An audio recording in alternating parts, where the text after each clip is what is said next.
Folks, welcome to the second leg of our Quantum Leap broadcast. David Kirsten returning here with my esteemed co-host Cory Nott, and this is actually part of our new format where we've now made the show an hour long. Not all weeks will be an hour long, but we'll typically have two guests unless Cory and I are presenting as one of the pieces. And we're excited to welcome Bob Arzt, a top business coach in the East Bay area, and his firm Polaris One, which is named after a rocket, if I'm not mistaken, which I appreciate. He's also an esteemed author, public speaker, puts on workshops, and just a very knowledgeable guy. And I know Cory and I both love talking to new business coaches, especially people who we know from our B&I work as well, but he's also very well known outside the B&I community. Cory, do you mind just introducing yourself and telling us how you know Bob, because you've known Bob for a lot longer than I have. All right, yeah. So, hey, I'm Cory Nott, and I'm also a business coach. And I and my wife have a program called Lift. It's an online platform for group coaching, workshops, supportive discussion, networking, and accountability. And we love working with coaches and consultants and other freelancers to help them gain clarity in decision making and give them the space to have those conversations that sometimes are really valuable to growing a business. And so I've known Bob, I think I first saw him at Successful Thinkers speaking to Michael McDonough's group. That was just many, many years ago. I was a relatively frequent attendee and sometimes speaker. And then I think I mentioned B&I to him, and he said, oh, I've been in B&I in Massachusetts. Not sure if that's what I want to do again, but he came and visited, clicked that link, and I believe I sponsored you into B&I. Is that correct, Bob? Yeah. That is correct.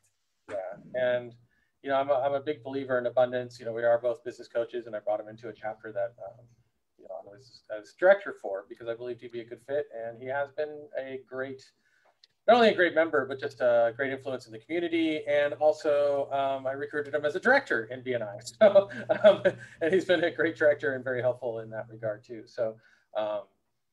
I don't know what to say. I mean, I love working with Bob, and we have fairly frequent conversations.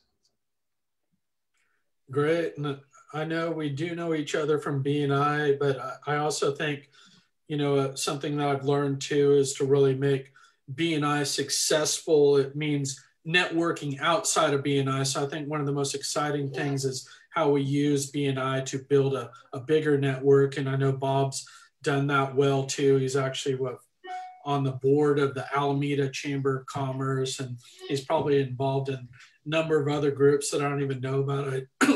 Pardon me, I watched him give a great presentation the other day, a workshop that he held that was produced or hosted by the Alameda, well, it was a national organization for financial officers. I'll let him This is one of those acronyms, National Association of Insurance and Financial Advisors, or NAFA. Okay.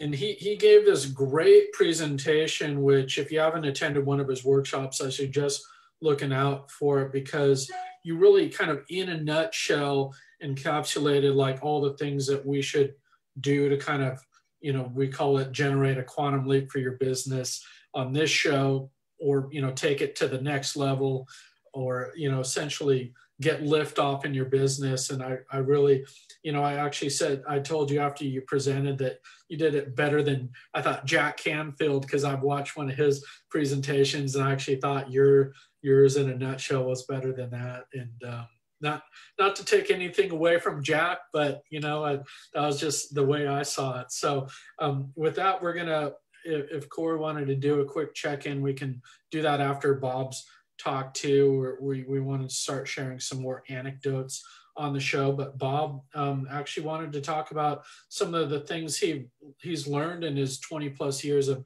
coaching, and then we're going to do the interview after Bob's brief presentation.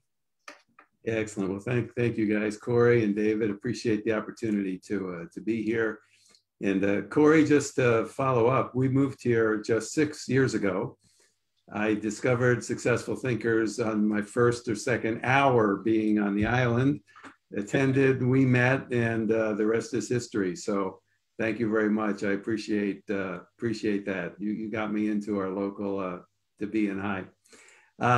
Let me, if I can share my screen, if we could give me that authority, that'll be great.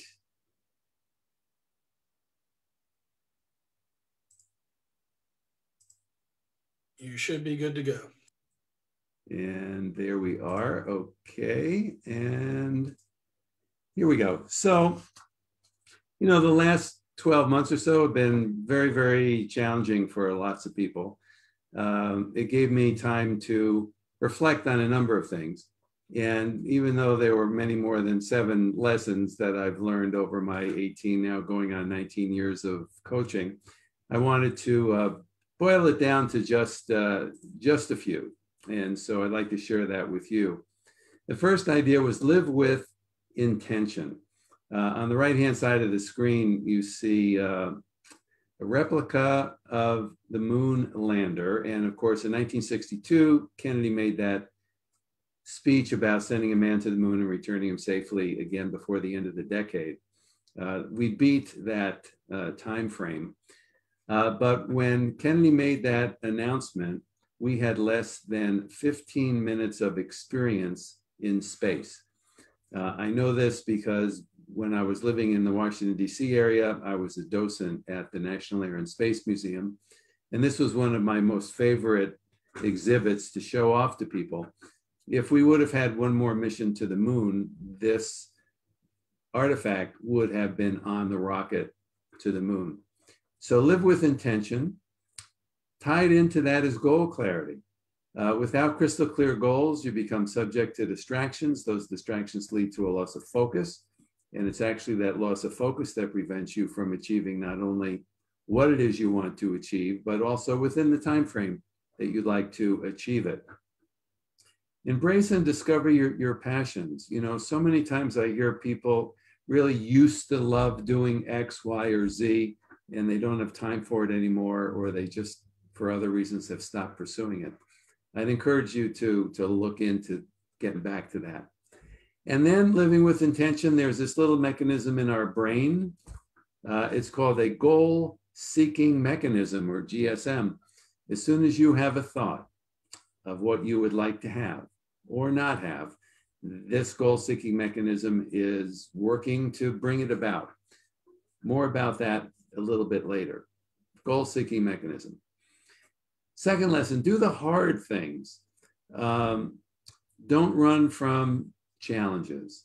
Many years ago, there was the president of Prudential Canada gave a speech that was converted into a pamphlet. And the name of the pamphlet was called The Common Denominator of Success. And the short version of this is that successful people do the things that the unsuccessful people don't do. Nowhere in the speech did he say that successful people necessarily enjoy doing all of those things, but they did the things that the unsuccessful people just don't do. And then in doing the hard things, it's important to build belief in yourself. You know, think about a time when you accomplished something, but if you knew how hard it would have been at the beginning, would you have even attempted it? So think about those situations and build what I call a success journal. Write down every day some things you just feel good about doing. Builds you from the inside out, and it will encourage you to take on those hard things, those challenges. So who we choose to be around matters a whole lot more than you think. Negativism is super contagious. And I like to tell people to surround yourself with nutritious people. The power of the mastermind group. B&I is a great example of this. But being around positive people who truly want to see you succeed and want to help you succeed. One way you can do that in terms of live groups, of course, is learn from people in the past and present. Read books, biographies. Nowadays, there's a zillion podcasts and other mediums that you could listen to. The next is that there's new opportunities waiting for us all the time. You know, setbacks and disappointments clearly are inevitable. We like to tell people to employ what we call possibility thinking. So sometimes in business, we plan for the worst case scenario. If you're on a sales call, you might be thinking about potential objections you might get, and you want to prepare for it. And so that's very true. But also we encourage people to employ what we call possibility thinking. Just play with the idea, what would happen if everything went perfectly? If everything went the way I hope it would go? You help to attract more of the positive. And there's a great quote by Charles Swindoll. It's a lengthy quote that I won't take the time to read, but the gist of it I've put on the slide here. He said, the longer I live, the more I realize the impact of attitude on life. And there's lots of similar quotes on attitude about it will determine your altitude and all of those things. But how you react to a situation is so, so important. It oftentimes becomes a self-fulfilling prophecy. The next is listen to your intuition. Malcolm Gladwell, in his book, Blink, which kind of gives away the punchline here, gave example after example how that little voice in someone's head pointed them in the correct direction, even if it didn't make logical sense. So I would ask each of you to think about a time when you followed your intuition, followed your instinct, and it turned out to be wrong. So many times I hear people after the fact say something like, you know, I should have followed my gut feel or my instinct about that. 6, watch what you think about throughout the day. I heard it said that we become what we think about most of the time. We become what we think about most of the time. I ask people sometimes to stop what they're doing during the day and listen in to the self-talk that's going on in our brain. Is it positive? Is it negative? Does it build belief? Does it build you up? Does it tear you down? So you become what you think about most of the time, but that gets us to the law of attraction that many people are familiar with. You tend to pull into your life and attract those things in how you vibrate or how you think. Now, there's a little trick here, and that is many people think about the things that they don't want. And that goal-seeking mechanism in our brain that I mentioned earlier can't differentiate the don't want this. It gets interpreted as that's what I want. Be really clear, be as specific as you can about what it is you do want. A quick golfing example. You're about ready to tee up the ball and there's a water hazard up ahead. How many times do you say to yourself, don't hit it in the water, don't hit it in the water, don't hit it in the water? Where does the ball go? It goes in the water. It's actually even worse than that. When we reach into the bag and pull out a ball, do we take one out of the new sleeve or do we pull an old cruddy ball out because we know it's going to go into the water? So think about what you do want. Possibility thinking goes a long way to making things happen. And the last point I wanted to make is embrace the power of decisions. Eleanor Roosevelt said, do the thing you fear and the death of fear is certain. So many times we don't make a decision because of that fear of failure. Course corrections, going back to the Apollo to the moon example I started with on slide number 1. After the rocket's up in the air and it's heading towards the moon, it sends a radar beam off of the moon, beam comes back, the computer interprets it, and the computer said, you know what? You're failing. You're not even going to come close to the moon, let alone orbit and land. You have failed. Did we give up? No. We fired some thrusters. We made a course correction. A little bit further along, we fired another radar beam off of the moon. It comes back. The computer interpreted it, and it said, you know what? You're still failing, just not as badly as you were the last time. And so they keep doing this, and we get closer and closer to the moon, making these course corrections. And eventually we orbit the moon and then land on the moon. So think about whenever you have a decision to make, give it your best shot. If it doesn't turn out the way you wanted, make a course correction. Remember that not deciding to do something is actually deciding to do something. And finally, the simple formula: make a decision, clarify the outcome you would like, move forward with a plan, evaluate your results, learn from it, and then you could either continue on that course, tweak it, modify it, or decide, bad idea, I'm going to scrap it and come up with something new. So let me leave you with those 7 lessons I've learned, and hopefully there was a nugget or 2 in there you could benefit from. Great. Thanks so much, Bob. And that was all music to our ears, I say. I love these words, nutritious people, you know, and we become what we think about, law of attraction. You know, this is all really the success handbook as I've learned it. And I really, you know, if I heard this speech a couple years ago, a lot of these concepts would be new to me, but you really put your fingers on these kind of gold nuggets of where to start. And I did want to get Cory's reaction to a couple of those things too, if you have anything, Cory, or we get to the interview. Not a lot. I agree with that. You know, as a coach, it's kind of the same thing, and helping people make decisions is what we do. Great. You know, I did want to, I know you mentioned a little bit, but we really like to begin with our story, and we don't have to have the full, you know, biopic version, so to speak. But, you know, how did you get into business coaching? Kind of where did you start your career, and how did you get to where you are now, Bob? Thanks, David.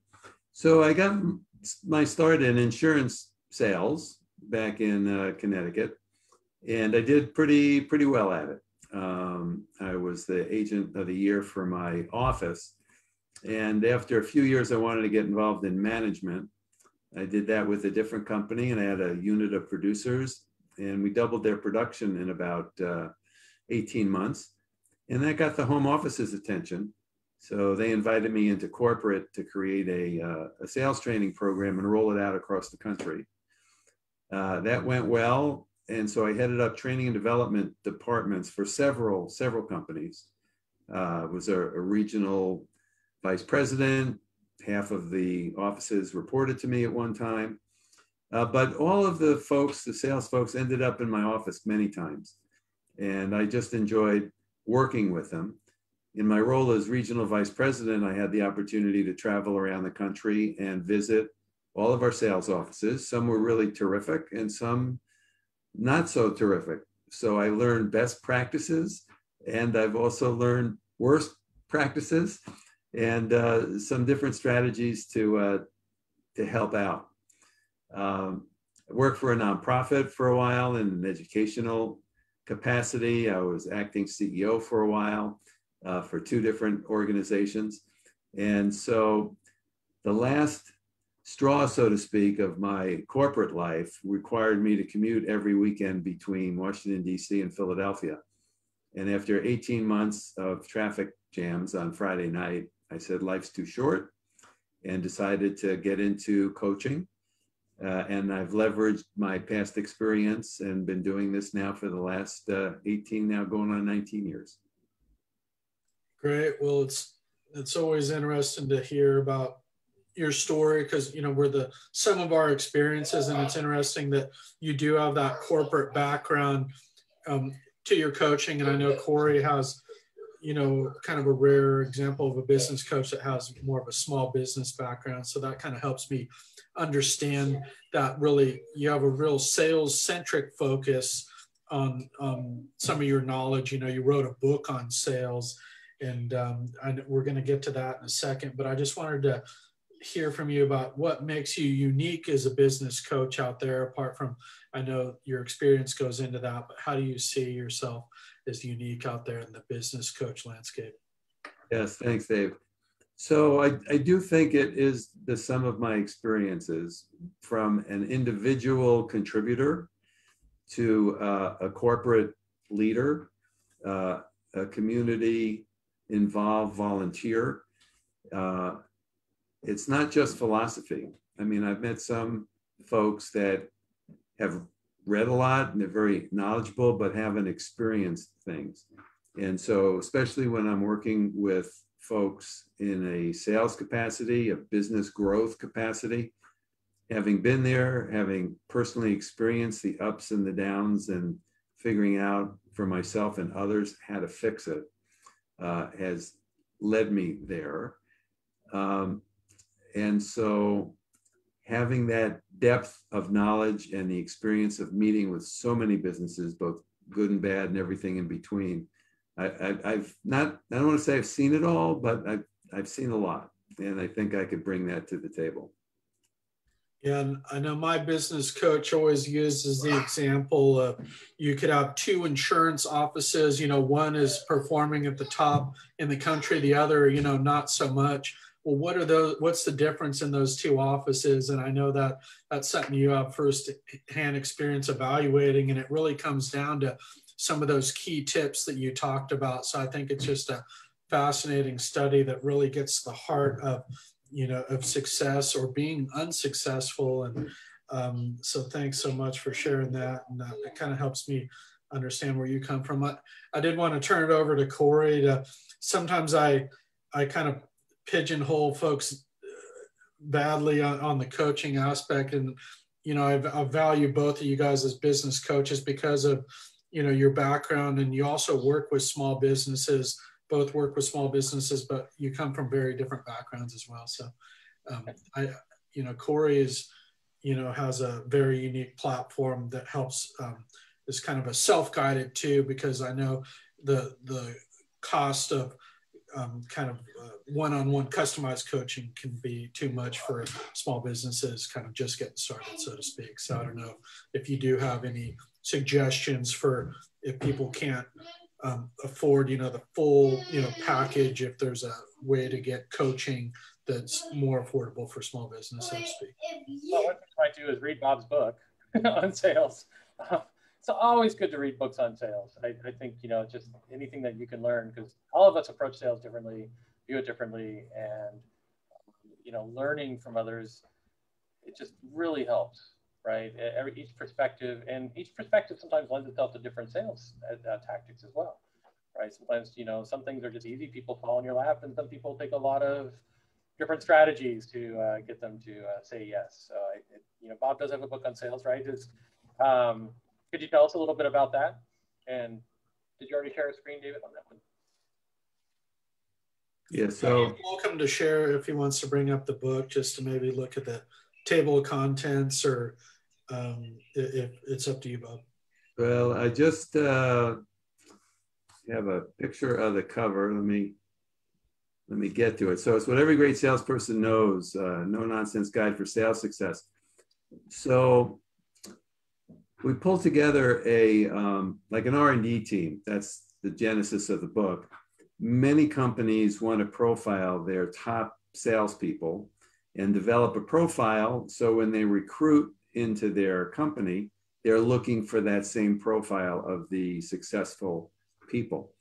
Now, we have discovered 15 generic sales success factors, many more than 15, but we had to cut it off someplace. So these factors are in 4 clusters. The first cluster is called mastery of self. The second cluster is mastery of the sales process. The next one is mastery of customer relationships. And the last one is mastery of your own business. And then there's a mini assessment. Each one of these 15 factors has 5 questions affiliated with it. So 75 questions. And then you would pick which area would you like to improve in. And there's one chapter devoted to each of the 15 sales success factors. In that chapter, it tells you what it is, what it isn't, how do you know if you have it or not, some concrete examples of what you could do to improve, and then finally a case study or two from my coaching practice. So it's not a book that's meant to be read cover to cover. I offer it free on my website, and I'll maybe go back to there. You could download it as a free PDF. For those people that like hard copy, they could certainly purchase it from Amazon. But if you do nothing else, if you get the book, read the case studies. They're quite instructive. And while I'm on this slide, let me just also say that I do offer a free 45-minute coaching session for people who think they might want to try it out. And I will tell you, you get valuable, insightful information and concrete suggestions during that free session. Yeah, I definitely recommend taking advantage of those kind of things too. Get a free time from Bob, and see if that's right for you. Going back to a little bit of what David said, it's not so much that whether coaching is unaffordable. It comes down to, you know, how much time a one-to-one coach has with people. It's like when I have one-to-one clients, you know, we have a certain amount of time during the week, and so, you know, Bob mentioned a little bit of the masterminding situation and other things. So that's one thing that Gail and I have been building, is a way for us to be able to not do one-to-one coaching so that we could build our travel schedule into it. We wanted to be able to be in the middle of a forest and not have to worry about, you know, showing up for a phone call on time. We could actually be gone 50 to 75% of the month and still be able to run our business. And so we designed our Left platform to be that way. But it also complements the coaching process by giving people another sounding board for their ideas, some decision making, and so on. So when they meet with their coach, they're even more prepared and ready to, you know, take action on the things they really need to work on. So I believe we're more complementary to coaches than trying to replace them with something in the group model. And so, Bob, who would you say are your ideal clients? So anyone who is responsible for building a practice or building their business, right? So solopreneurs, entrepreneurs, business owners, also people within management just under the president or the CEO. Sometimes people get put into management positions because they were a terrific individual contributor and they don't have management experience. So other folks who would be great for me, I specialize in time management, practice management, effectively working with teams, effective delegation, and of course, accountability. But so many people in business are resistant to thinking of themselves as a salesperson, yet they have to sell in order to have their business grow. And we call that stinking thinking. And there are solutions to that problem. So those would all be great people for me. People who know that they could do better and want to do better would be another way of saying it. There's a line that they've been sharing in the NSA, which is rehearsal is the work, presentation is the relaxation. And the same applies in the sales when I first started in coaching. And so in my tech business, it felt like I never really had to sell. People just came to me because they needed what I had. But you know, when you start to have some differentiation and so on there, you know, I was told it's like, this is not a coaching business, it's a sales business. And pretty much every business is like that, right? You're a salesperson and then you get to do your business. once you have a buyer. Yeah, and there's a lot that goes on around that as well. Exactly. Yeah, the reminds me of that book, The Greatest Salesperson, where the lesson is that it starts with kind of, integrity and being a good person. I think a lot of the qualities that Bob exemplifies, that your sales, you almost make it seem effortless. And, you're such a wise person, and some of the knowledge that I've seen that you share about that, really so much comes down to your schedule and time management. Some of the things that you focus on in your course is just hugely invaluable. So I, look forward to continue to learn from you. And I don't know if there's any other topics that we wanted to get to with Bob, Cory, if you had any follow-up. I know we are about it at time, but if you have any other sessions coming up, Bob, do let us know. I'd really appreciate how you really spread the gamut in terms of knowledge of what to be successful as a business owner, you know, everything from mindset to schedule to sales to, you know, so by kind of studying what you teach, it shows me where I might be weak and where I need to learn more. Excellent. And again, thank you guys for the opportunity. Enjoyed it thoroughly. And I really value our association in and outside BNI. So thank you. Excellent. Well, we look forward to having you back at some point to present. And, you know, folks, if you are looking for a great business coach in the Bay Area, you know, definitely do that consultation with Bob of 45 minutes. And you'll definitely guarantee that you'll learn something valuable about yourself and where you might need to improve. So thanks, Bob. Thanks so much. My pleasure.